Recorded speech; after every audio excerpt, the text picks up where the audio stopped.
the cyclone hits is nearly 11 at night. So people were going to the evacuation center by the NDMO. And at 11:30 they were hit very strong. And nobody can move around. And most of them, they're lucky to go to the evacuation center by 7:30, 8 o'clock at night. My village is where we went by bus and we crossed the mat up a hill. I live in this area. Yeah? Yeah. And is it badly affected by the cyclone? Yeah. Yeah? So what kind of help do you need to get back on your feet? Now at the moment we need, by the long term, we need iron roof, construction materials.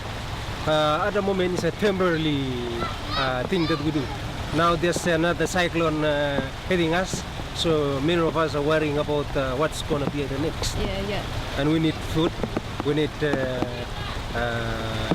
good vegetables and medicine, healthy water. There's no more place to live, and all the young boys who live in Port Vila, they send them back to Bataso just to rebuild a place where they can live.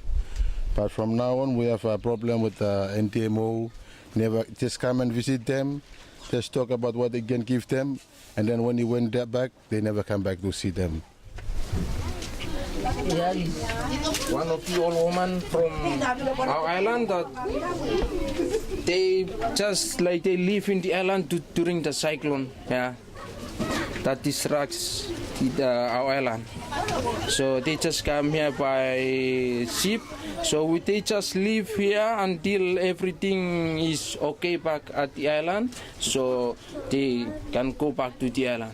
But now, like everything, it's all damaged, houses, everything were gone. So they just stay here with all like families. We just keep them until everything is okay.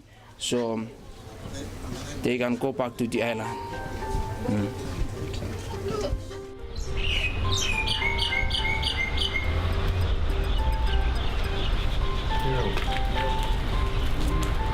Have a look in the room in there, you'll see where all their documents and that were.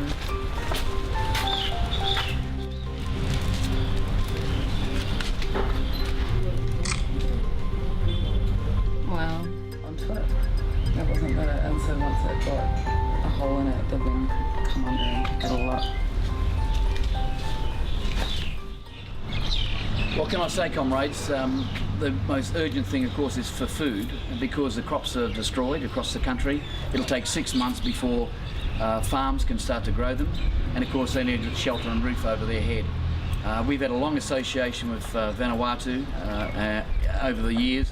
So I'm asking you all to dig deep and to give some assistance to our comrades in Vanuatu. I'm really in your hands, Ephraim, and in your hands as to how can we help, how can we assist? What are the urgent needs of yourselves and the families that have been affected by Pam? Agriculture farm. Penawaya, Arkanway Migamia, make says, throw him every something. So, we play need him roof no. We play one door. Need him roof, low. Make him good all thinking all picnic all town good. Not something by this campaign. So living long Nicola no more, Nicola you worry too much. Nicola start about your or house no. Every place is same. Food for the next 6 months will be pretty scarce for, and that's why I think the government has this emergency slowly giving out rice and stuff. And then most of our workers are minimum wage earners, and a lot of these fishermen are unemployed after working in the Indian Ocean or elsewhere for so many years. And they live in what I call upside down empty corned beef can. Yeah, it's just corrugated iron as walls on the roof. And now these roofs can't be found. There's thrown all over the place. So, and if we continue having this weather where it's rain and rain and rain, things just go from bad to worse. So that's looking for like roofing. Yeah. At least roofing. Yeah. You know, walls, you're not worried so much about something to cover the heads over. Yeah.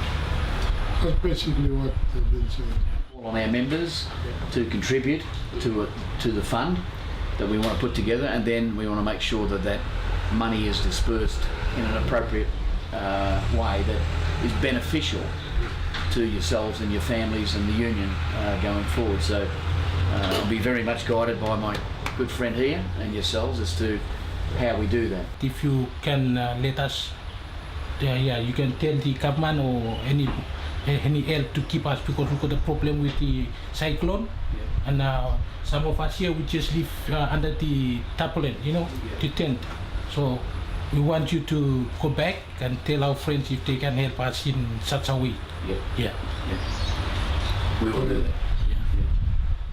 Ephraim, can I send greetings to you from Reg McAllister, the General Secretary of the Maritime and Transport Workers Union of Papua New Guinea, from Joe Fleetwood, the General Secretary of the Maritime Union of New Zealand, and of course Paddy Crumlin, General Secretary of the Maritime Union of Australia and President of the ITF. They have all asked me to pass on their very best wishes, and we're all working together to work with you and our comrades here in Vanuatu to try and help rebuild the devastation that's occurred as a result of Cyclone Pam. So please take our very best greetings, comrade. Thank you.